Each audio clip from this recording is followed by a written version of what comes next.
Halo semuanya, selamat pagi, selamat siang, selamat sore, selamat malam.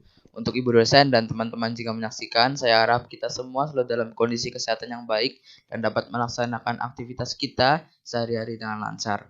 Pada kesempatan kali ini, saya akan mempresentasikan PowerPoint interaktif saya yang saya mengambil materi dari makalah yaitu ada gelombang, bunyi, dan optika. Saya ambil pada PowerPoint interaktif kali ini yaitu materi optika.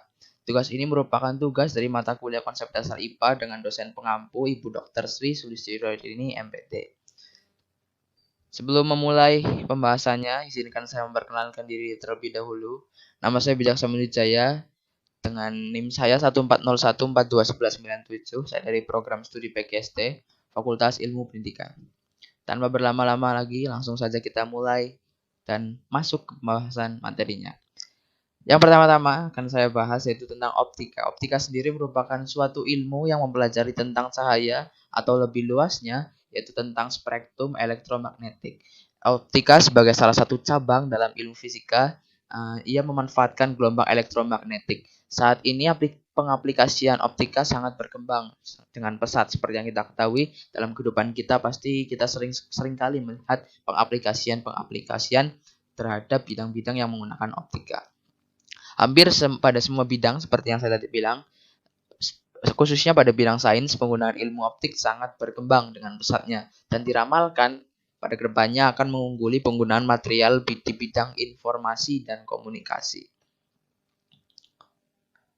Optik dibedakan menjadi dua, ada optik geometri dan optik fisis. Optik geometri yaitu optik yang mempelajari sifat-sifat cahaya dalam medium, misalnya ada pembiasan, pemantulan, transmisi, serta prinsip propagasi perlambatan cahaya pada alat-alat optik. Sedangkan optik fisis yaitu ilmu optik yang mempelajari tentang keadaan fisis cahaya serta tingkah laku cahaya sebagai gelombang, misalnya peristiwa interferensi, difraksi, dispersi, polarisasi, serta gagasan-gagasan mengenai hakikat cahaya. Yang akan saya bahas pertama tentang optik, berkaitan tentang optik yaitu tentang materi pemantulan cahaya. Cahaya sendiri seperti yang kita ketahui, sudah kita tahu lah bahwa cahaya itu sangat kita sering kali jumpai pada kehidupan sehari-hari. Tentunya ada cahaya matahari, cahaya lampu, cahaya sorot mungkin lampu motor atau lampu mobil pada malam hari, itu semua merupakan cahaya. Cahaya definisi secara umumnya yaitu suatu kelompok sinar yang dapat kita lihat. Cahaya selalu dipantulkan oleh benda. Kita dapat melihat suatu benda akibat adanya pantulan cahaya dari benda tersebut yang tertangkap oleh indera penglihatan kita, yaitu mata. Apabila seberkas cahaya mengenai suatu benda atau dinding penghalang, cahaya itu akan dipantulkan. Pada pemantulan cahaya sendiri ada beberapa sub materi yang akan saya bahas, yaitu yang pertama ada hukum pemantulan cahaya. Yang pertama pemantulan teratur, specular reflection, yaitu pemantulan cahaya dalam satu arah. Contohnya pemantulan pada kertas lapis dari perak, aluminium, atau dari baja. Yang kedua ada pemantulan baur, diffuse reflection, yaitu pemantulan cahaya ke segala arah. Contohnya pemantulan kertas putih tanpa lapis. Yang kedua ada pemantulan cahaya pada cermin datar. Sinar yang jatuh pada permukaan yang rata, karena cermin datar otomatis permukaannya tentu saja rata, akan dipantulkan sesuai dengan hukum pemantulan seperti ini. Akan saya bacakan, akan saya jelaskan. Yang pertama ada sinar datang, kemudian garis normal, dan sinar pantul terletak pada suatu bidang yang datar. Kemudian yang kedua ada besar sudut datang sama dengan besar sudut pantul. Yang berikutnya adalah pemantulan cahaya pada cermin cekung. Tadi sudah cermin datar, sekarang cermin cekung. Cermin cekung memiliki sifat mengumpulkan sinar atau konvergen. Artinya sinar-sinar yang sejajar yang jatuh pada permukaan cermin dipantulkan ke satu titik yang disebut titik api atau titik fokus. Berdasarkan pemantulannya, ada pemantulan cahaya pada cermin cekung urutkan menjadi proses-proses, yaitu yang pertama ada sinar datang sejajar sumbu utama, kemudian dipantulkan melalui titik fokus. Yang kedua ada sinar datang melalui titik fokus akan dipantulkan sejajar dengan sumbu utama. Dan yang ketiga ada sinar datang menuju pusat kelengkungan cermin akan dipantulkan kembali melalui titik tersebut. Yang berikutnya adalah pemantulan cahaya pada cermin cembung. Tadi sudah datar, kemudian ada juga tekung, kemudian sekarang cembung. Cermin cembung bersifat memancarkan cahaya atau divergen. Tadi kalau cekung itu konvergen. Kemudian Pada cermin cekung sendiri, sinar-sinar sejajar yang jatuh ke permukaan cermin cembung dipantulkan seolah-olah berasal dari titik api atau titik fokus. Proses pemantulannya, yang pertama ada sinar datang sejajar dengan sumbu utama, kemudian dipantulkan seolah-olah berasal dari titik fokus, kemudian sinar datang menuju titik fokus, dipantulkan sejajar dengan sumbu utama. Kemudian yang ketiga ada sinar datang menuju pusat kelengkungan cermin, kemudian dipantulkan kembali seakan-akan dari titik pusat kelengkungan. Tadi sudah pemantulan saya, sekarang akan saya bahas tentang pembiasan cahaya. Pembiasan cahaya sendiri merupakan suatu peristiwa atau gejala perubahan arah rambatan cahaya. Peristiwa pembiasan akan terjadi bila seberkas cahaya datang dari medium renggang menuju medium rapat ataupun sebaliknya. Bisa dilihat pada layar ini ada contoh dari gambar ilustrasi pembiasan cahaya. Yang A merupakan sinar dibiaskan mendekati garis normal, dan yang B merupakan sinar dibiaskan menjauhi garis normal. Pada pembiasan cahaya sendiri ada sub-sub materi juga. Yang pertama ada hukum Snellius. Hukum Snellius yaitu hukum yang mengatur mengenai pembiasan pada bidang batas antara dua buah ruang yang memiliki indeks bias yang berbeda, misalnya pada udara dan air. Kemudian ada juga penyebab terjadinya pembiasan cahaya. Yang pertama, ketika sinar datang dari medium yang kurang rapat menuju medium yang lebih rapat, maka sinar datang akan dibiaskan mendekati garis normal maksud saya. Contohnya ketika sinar datang melalui medium udara menuju air. Yang kedua, ketika sinar datang dari medium yang lebih rapat menuju medium yang kurang rapat, maka prosesnya yaitu sinar datang akan dibiaskan menjauhi garis normal. Contohnya ketika sinar datang melalui medium air menuju udara. Kemudian tadi sudah ada pembiasan, kemudian ada pemantulan cahaya juga. Sekarang akan saya bahas yaitu tentang alat-alat optik. Pada bidang optika tentu saja terdapat alat-alat untuk membantu proses-prosesnya, yaitu kita sebut tentang alat-alat optik. Yang pertama ada loop. Loop biasa kita kenal dengan kaca pembesar, yang definisinya yaitu alat optik yang paling sederhana, yaitu hanya mempergunakan sebuah lensa cembung atau bisa juga disebut dengan lensa positif. Saat menggunakan loop, benda berada pada antara mata dan benda. Kemudian bayangan yang dihasilkan oleh loop atau kaca pembesar yaitu sifatnya ada maya, diperbesar, dan tegak. Kemudian alat optik berikutnya yaitu mata. Mata merupakan indera penglihat bagi manusia. Mata juga merupakan salah satu alat optik yang mempunyai cara kerja sama seperti kamera. Bagian-bagian dari mata terdiri dari yang pertama ada kornea, merupakan bagian paling depan dari mata, berfungsi untuk melindungi bagian-bagian yang ada di dalamnya.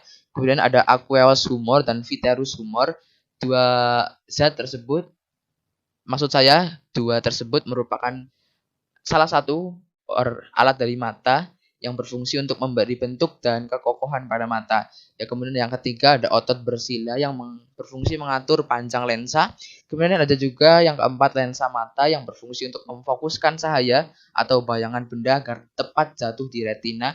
Yang kelima ada pupil, tempat lewatnya cahaya yang menuju ke retina. Yang keenam ada iris, berfungsi untuk mengatur lebar pupil sehingga banyaknya cahaya yang masuk ke mata bisa dikendalikan. Dan yang ketujuh ada retina, berfungsi untuk layar penerima cahaya atau bayangan benda pada mata. Kemudian alat-alat optik berikutnya yang ketiga ada kamera. Kamera sendiri merupakan salah satu peralatan optik yang paling lazim kita ketemui. Pada handphone kita terdapat kamera. Saat kita akan mengambil gambar, tentu saja kita membutuhkan kamera. Kamera adalah kata Latin yang berarti sebuah kamar atau ruang tertutup. Kamera menghasilkan bayangan dari benda dan merekam benda itu pada film. Intensitas cahaya yang mencapai film sebanding dengan luas yang dipandang oleh lensa kamera dan sebanding dengan luas efektif dari lensa itu. Berikut di layar dapat terlihat sebuah ilustrasi bagian-bagian pada kamera.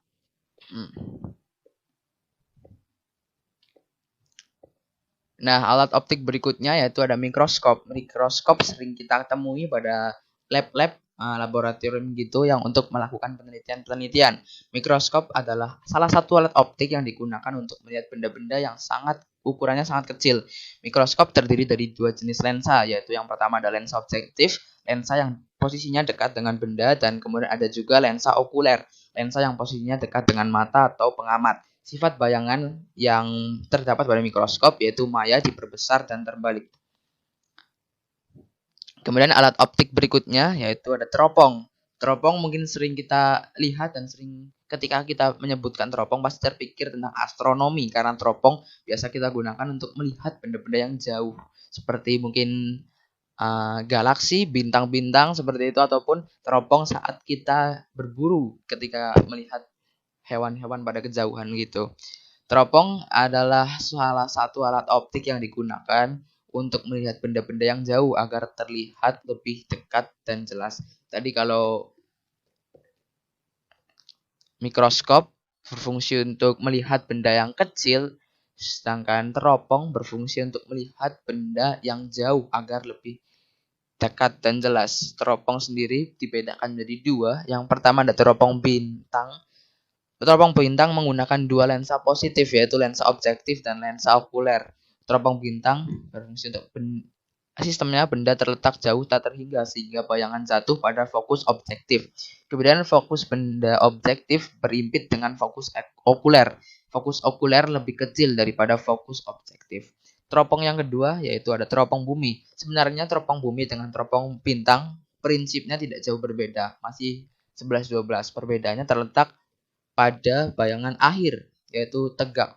Untuk itu, ketika kita akan memasang teropong bumi, diharuskan memasang juga lensa pembalik. Oleh karena itu, teropong ini terdiri dari 3 bagian atau 3 buah lensa, yaitu yang pertama adalah lensa objektif, terdiri dari lensa positif, kemudian ada lensa cembung, berfungsi sebagai lensa pembalik, terletak antara objektif dan okuler, dan yang terakhir tentu saja lensa okuler, terdiri dari lensa positif.